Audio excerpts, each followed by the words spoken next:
Spirit empowers the church.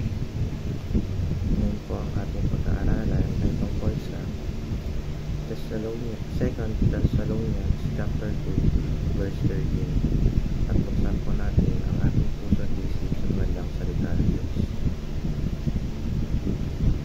Sinasabi dito na, but we ought always to give thanks to God for you, brothers beloved by the Lord, because God chose you as the first fruits to be saved through sanctification by the Spirit and belief in the truth. O sa Tagalog, ngunit kami ay dapat namin magpasalamat sa Diyos dahil sa inyo, mga kapatid na minamahal ng Panginoon, sapagkat hinirang kayo ng Diyos bilang unang bunga sa kaligtasan sa pamamagitan ng pagpapabanal ng Espiritu at pananampalataya sa katotohanan.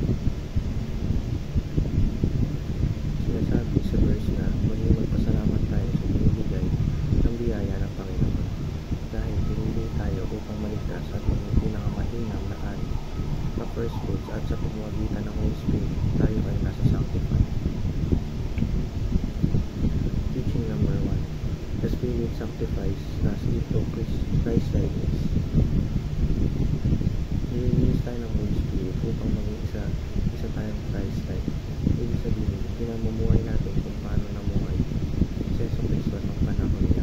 Ginagawa natin halimbawa at ating pinupulanan. Teaching number 2. The Spirit changes us from glory to glory. Binabago tayo ng Holy Spirit at naging glorifying ito sa Panginoon dahil mas napapalapit ang relasyon natin sa Kanya. Teaching number 2. The Spirit transforms us through the Word.